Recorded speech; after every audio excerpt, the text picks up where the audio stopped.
Welcome to the Three Martini Lunch. Grab a stool next to Greg Columbus of Radio America and Jim Garrity of National Review. Three Martinis coming up.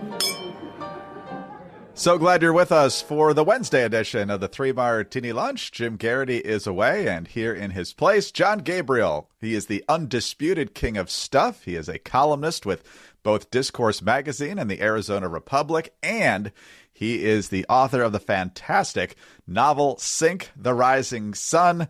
It's all about submarine warfare in the Pacific in World War II, which I highly, highly recommend, and it's Jon's best novel ever. Absolutely. Among all of my debut novels, this has to be at least in the top 5. But yeah, it's brilliant. I'm not going to feign humility here. It's just pretty fantastic. So it is fantastic stuff. So again, Sink the Rising Sun. All right, we've got good, bad, and crazy martinis. We'll be looking at a judge ordering the Trump administration to let the Associated Press back on Air Force One and in the Oval Office.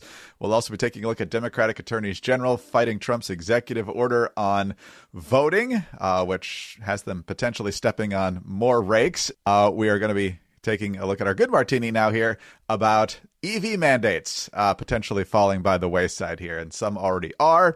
So let's start there. President Trump has already signed an executive order repealing Joe Biden's electric vehicle mandates. You know, a certain percentage of new vehicles have to be electric vehicles by a certain date, 2030, 2035. We've seen those numbers all around. But Maryland now has halted its enforcement of its electric vehicle mandate. Free Beacon with the story. Maryland Governor Wes Moore has halted his state's enforcement of its aggressive electric vehicle mandate law, citing the Trump administration's withholding of federal funds and concerns from automakers. Quote, there are indications that the policies of the current federal administration will greatly impact compliance, he said.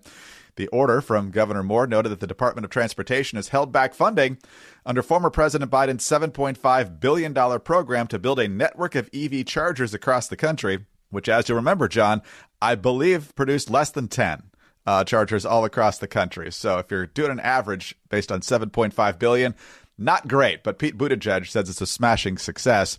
Also, Moore's order acknowledged that his state's lagging EV sales are a factor in this, stating that the mandate, quote, will be too difficult to meet in Maryland.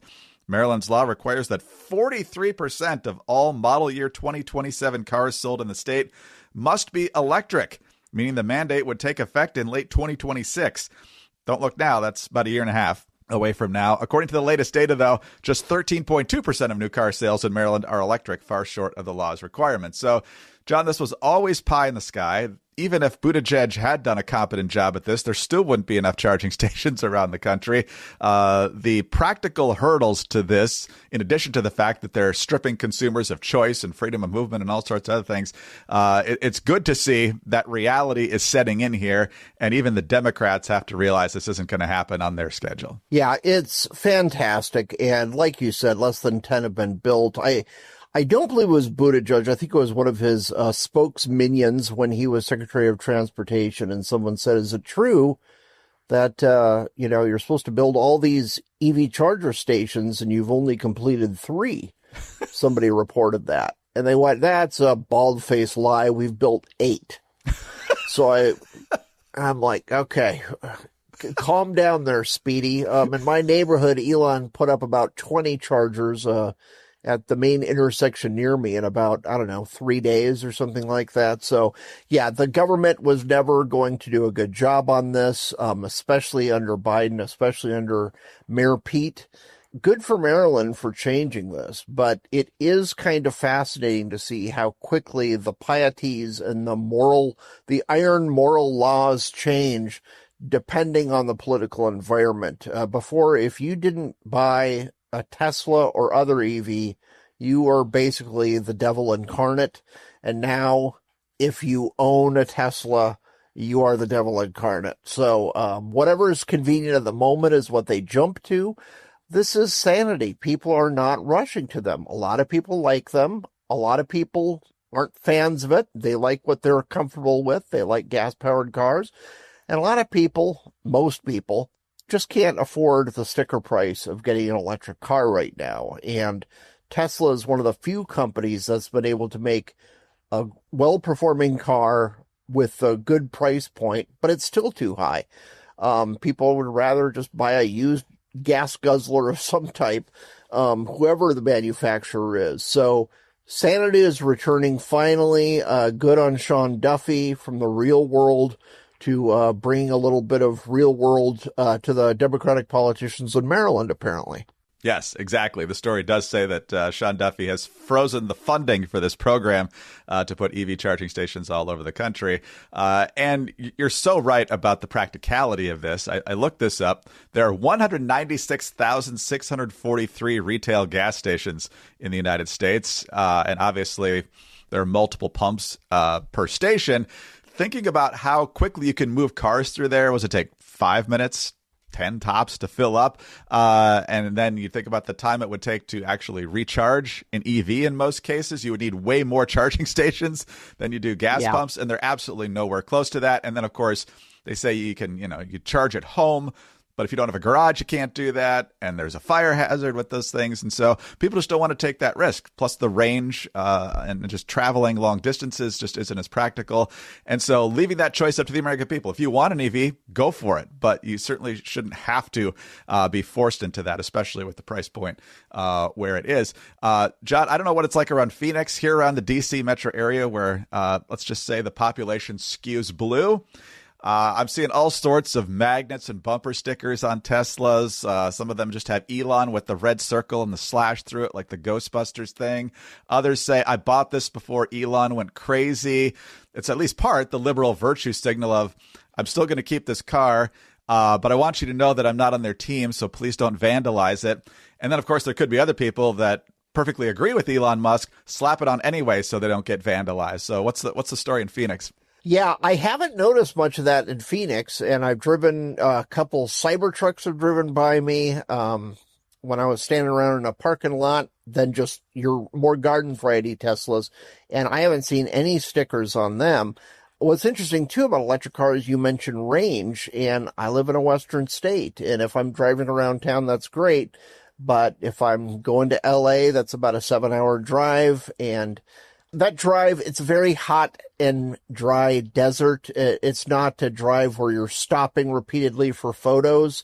It's kind of a wasteland. And these long distances, Texas has many routes like that within the own state when you get into West Texas. So it's just not the most practical when you're doing these things. So thankfully, we have not had the mass keyings and things like that here in Arizona, at least not that I'm aware of. And I'm guessing the Gabriel family's not torching Tesla dealerships on the weekend either. So, no comment. No comment. So, yeah, the point is consumer choice. If this was a superior product that people wanted, the price would go down, obviously, with rising demand, and people would actually get that. But they've looked at this. They've seen this option. It's been out there for a while, and the vast majority of people don't want it. For those who do, great. Forcing other people to do it when they don't want it is ridiculous. Well, while Elon Musk runs that business and many others, what's the state of your business? You might be a little bit uneasy right now when you look at the markets and wondering what's going to happen with interest rates or inflation and a bunch of other factors. But there are ways that you can have control over how your business operates. And for more than 38,000 businesses, they have future-proofed their operations with NetSuite by Oracle. It's the leading cloud ERP platform. It integrates key business functions like accounting, financial management, inventory, and HR into one seamless system, ensuring that businesses are ready for the future. Gain real-time insights and forecasting to make proactive, data-driven decisions. With actionable data at your fingertips, you can anticipate trends and respond faster to opportunities. You can also close your books in days and not weeks, which means you spend less time on past reports and more time focusing on future growth. And as I say frequently when we're talking about NetSuite by Oracle, small business experts and small business owners that I've talked to say, let the automation do the things that it can do for you. Let the AI work. And there's no better AI system than NetSuite by Oracle. If I needed it, I would definitely use it. And in addition to all of that, you can download the CFO's Guide to AI and Machine Learning at netsuite.com/martini. The guide is free to you at netsuite.com/martini. That's netsuite.com/martini. All right, John, let's look at our bad martini here. And President Trump, of course, has issued a blizzard of executive orders. And one of them deals with improving how elections are conducted. And so he now faces a lawsuit from 19 state attorneys general, including your Arizona Attorney General, Chris Bays, a Democrat. All of these, I think, are Democrats, and they are very, very frustrated with the president's orders, the main issue of which is to verify your citizenship. They write, the elections EO violates the Constitution and interferes with states' inherent sovereignty and their constitutional power to regulate the time, place, and manner of federal elections. It also usurps Congress's powers to legislate and to appropriate because Congress has not chosen to implement the changes the president seeks to impose by decree. The critical funds at issue have, in large measure, already been appropriated by Congress. According to the lawsuit, the attorneys general argue that the order, quote, sows confusion and sets the stage for chaos as states will need to allocate staff and resources for new training, testing, voter education, and coordination, or risk losing federal funding. So what does the order actually say? The order requires government-issued proof of U.S. citizenship for voter registration in every state, directs the Attorney General to work with state election officials to address violations of the executive order, and conditions federal funding on whether or not states require voter ID. So, John, I always have my Constitution sitting right next to me here. So the Elections Clause in Article 1 of the Constitution does say, the times, places, and manner of holding elections for senators and representatives shall be prescribed in each state by the legislature thereof. But the Congress may at any time by law make or alter such regulations, except as to the places of choosing senators. That's back when they picked them in the state legislature. So, John, I think they do have a point, A, that states generally are supposed to do this, but they're also right that Congress should probably make changes to any laws. However, two things I would note here. Number one, they keep dying on this hill of voter ID and proof of citizenship, which is another one of those 80-20 issues.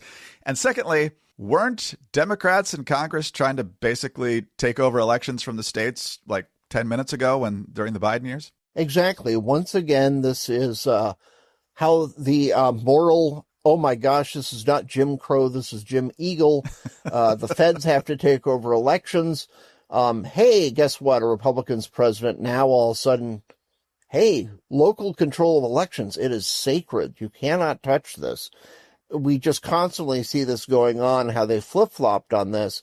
And again, as you note, it's an 80-20 issue. People of all demographics, both parties or no party, different age groups, everybody wants voter ID. It's only the Democrats currently in power that are panicked about this. And my entire life, I've been hearing voter ID, we can't do it because it's racist.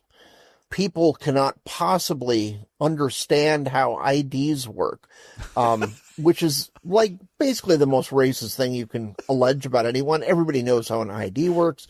Everybody has an ID. This is the same party that mandated Social Security and everybody having a number. There's nothing wrong with doing voter ID. It's common sense. Any country wanting to control their election is going to do it. For those who bizarrely claim it's racist, I always love posting this picture from Nelson Mandela in South Africa when he was freed from prison, and he's wearing a voter ID shirt and insisting that everybody goes out and gets a voter ID so the election can be held fairly. So, guys, I don't know why Democrats think this isn't going to slap back on them and a full speed ahead to everybody pushing voter ID. It's just such basic common sense that we should have an understanding that everybody who's voting is a citizen of America. That is not too much to ask. And not to do it is to allow mischief going on, a lack of control, and every illegal vote removes one legal vote. So every American citizen deserves this as well. Exactly right. And the left just keeps stepping on the rake of voter ID over and over and over again. And we just saw it in this Wisconsin election. On a night that was good for Democrats in every other way, they easily won the state Supreme Court race. They easily won the state superintendent of schools race. The other issue on the ballot was, should photo voter ID be enshrined in the Constitution? It had already been state law for a while. overwhelmingly, was it 63% say yes on a night when the Democrats did everything else. So the Democratic argument on this is not even being well received by Democratic voters. It was like a 25-26 point win for voter ID. And so this is going to be a process fight now. To some extent, they don't like voter ID for reasons we could obviously get into. But in the end, they're going to judge shop here and they're going to get a ruling there and there'll be an appellate court ruling and who knows how far up the chain it'll go. But part of it, like we said, is, well, the president can't do this. If there's going to be any changes from the federal level that are imposed on the states, it's got to come from Congress. Okay, I would agree with that. However, right now in the House of Representatives, they have this piece of legislation called the SAVE Act, which is designed to secure elections through photo ID as well as proof of citizenship. And what does Hakeem Jeffries call the bill? Voter suppression. So they're gonna oppose this tooth and nail all the way through the House. I assume it'll get passed in the House of Representatives. I assume it won't pass in the Senate because they would need 60 votes to get it done, just like that Democratic legislation in the Biden years that didn't get done for the same reason, and why Kyrsten Sinema doesn't have a job anymore. But the Democratic hypocrisy on this issue just knows no bounds. Yeah, absolutely. And they know that it's fair. They know that it's the right thing. When you see Democratic politicians fight tooth and nail against people required to carry ID before voting, it just reveals a lot of motive. And for them complaining about them constantly switching depending who wins an election from there's no such thing as voter fraud to there was rampant voter fraud. Yeah, enough already, guys. If you put ID requirements in, things are going to be a lot more fair, a lot more transparent. Yeah, George W. Bush used to refer to low educational standards as the soft bigotry of low expectation. Arguing that people don't know or can't afford an ID is at least soft, if maybe a little harder than that in terms of low expectations. Right. And so last exit question on this one, Jon, like we said, your attorney general is part of this challenge to President Trump. Obviously, there was a Democratic slate that got elected there in 2022 from the governor on down. What's the general feeling in Arizona on this crew more than 2 years in now? What little people even think of the governor, since we never even hear about the governor, it's not good. She's a very lackluster executive, and her AG, Chris Mays, who incidentally was editor-in-chief of the mighty journalistic enterprise known as the State Press, Arizona State's newspaper. I was a graphic designer on the newspaper when she was editor-in-chief, and obviously she knew that I was the most talented person in the room. So she has that amount of wisdom to fall back on. But she has been the most political and obviously leftist AG I have ever seen in this state. And I don't think she is long for her job when the next election comes up. I think she's going to get strong challenges because she is even battling the governor quite often and disagreeing with the governor because the governor isn't leftist enough. Yeah, hopefully this lawsuit will fail despite all the, trying to find the right judge to rule on it and all that. So you were really the brains of the student newspaper and she got all the credit? Is that what we're hearing here? I allowed her to have the credit because it's no skin off my back. My trophy room is already full. I don't need any more attention. Just let my excellence speak for itself and leave me alone. Well, if there's any space left on Jon Gabriel's trophy shelf, a plant would look very good there, and Fast Growing Trees is the best place to get that. Did you know that Fast Growing Trees is the biggest online nursery in the United States with thousands of different plants and more than 2 million happy customers? That's because Fast Growing Trees offers a wide selection of plants, from fruit and privacy trees to shrubs, all tailored to your climate and your space. You don't have to drive around anymore to nurseries and big garden centers. Fast Growing Trees makes it easy to order online, and your plants are delivered to your door in just a few days. As we've talked many times on the program, loved everything we've gotten from Fast Growing Trees, from the spice plants to the lemon plant to just the big leafy plants that add so much to the home. This spring, get up to 50% off select plants at fastgrowingtrees.com/martini. Plus, use the code Martini at checkout for an extra 15% off your first purchase. Visit fastgrowingtrees.com/martini and use the code Martini. Now is the perfect time to plant. Offer valid for a limited time. Terms apply. fastgrowingtrees.com/martini. All right, John, on to our crazy martini now. And this is a court decision. Boy, we got a lot of themes running through here, from executive orders to courts and all sorts of other things today. But this version of this decision comes to us from The Hill. A federal judge on Tuesday ordered the Trump administration to restore the Associated Press's access to key White House spaces after it exiled AP reporters over the organization's refusal to use Gulf of America in its popular style book. U.S. District Judge Trevor McFadden, a Trump appointee, as a matter of fact, directed the White House to resume allowing the AP into the Oval Office, Air Force One, and other limited spaces when they're made available to other press pool members. He also granted the AP's request for access to events open to all credentialed White House reporters. And so, John, drawing back on your vast journalistic experience, you are a summa cum laude graduate from Arizona State's Cronkite School of Journalism. Tell me, why is a court deciding whether the White House allows the Associated Press into the Oval Office? This seems like something that doesn't belong in a courtroom. Because it's a world gone mad. And yes, I try not to name drop, but yes, I did attend Arizona State University. The Stanford of the West, as I like to call it. And people always say, wait, but Stanford's in the West. It's like, look, ASU grads are not taught geography that much. It's not a big requirement there. But we were, while I attended, we were the number one party school, according to Playboy magazine. So it's obviously a proud institution with proud traditions. Yes, this makes absolutely no sense.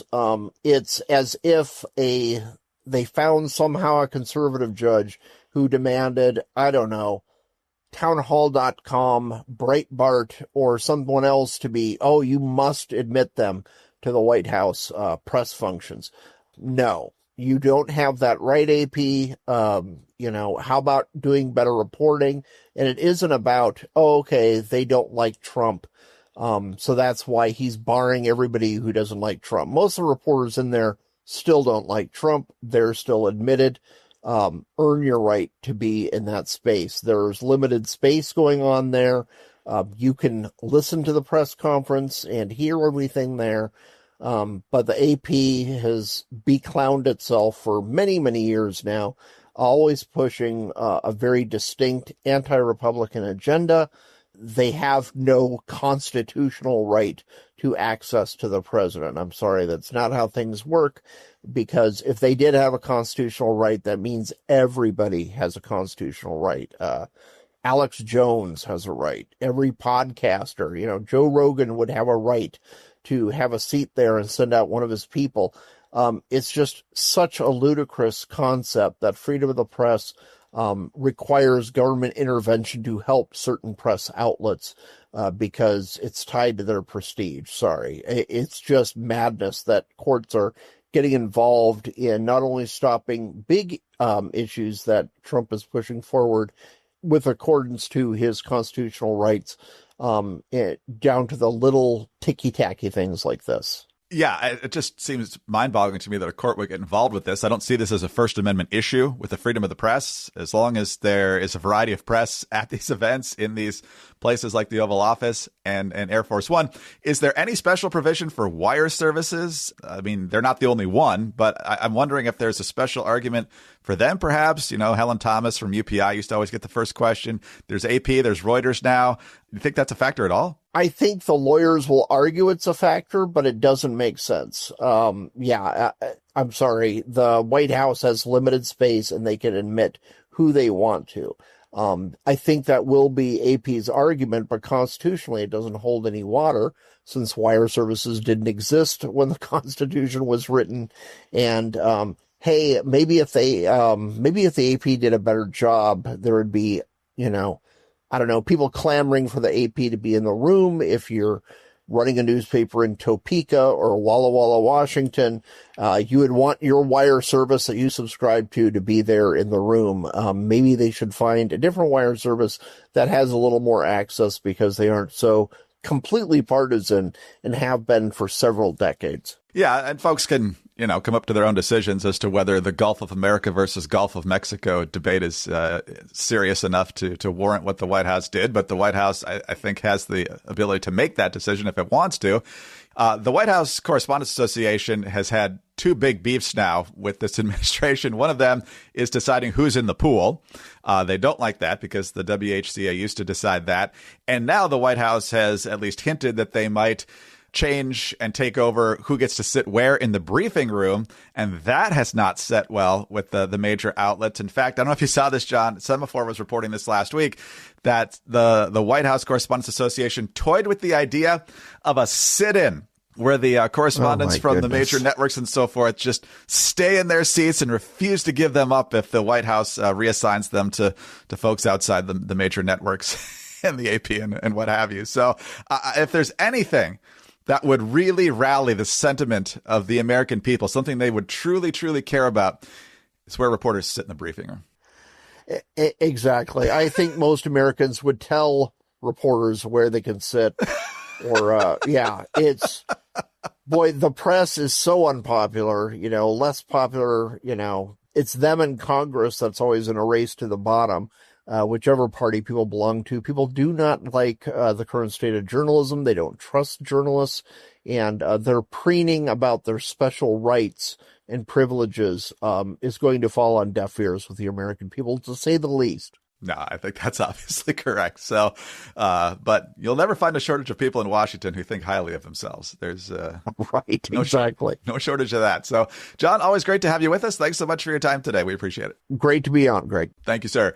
Jon Gabriel is the undisputed king of stuff. He is a columnist with Discourse Magazine, which is affiliated with the Mercatus Center. He is also a columnist with the Arizona Republic. And I'm serious about this. Sink the Rising Sun, Jon Gabriel's debut novel about submarine warfare in the Pacific, World War II. You will definitely want to check that out. Check it out on Amazon or wherever you get your books. I'm Greg Corombos of Radio America. Thanks so much for being with us today. Please subscribe to the 3 Martini Lunch podcast. If you don't already, tell your friends about us as well. Thanks also for your 5-star ratings and your kind reviews. Get us on your home devices. All you have to say is play 3 Martini Lunch podcast. Follow all of us on X. Jon is at XJon, EXJON. Jim, of course, is at Jim Garrity. I'm at Greg Corombos. Have a terrific Wednesday. Join us again Thursday for the next 3 Martini Lunch.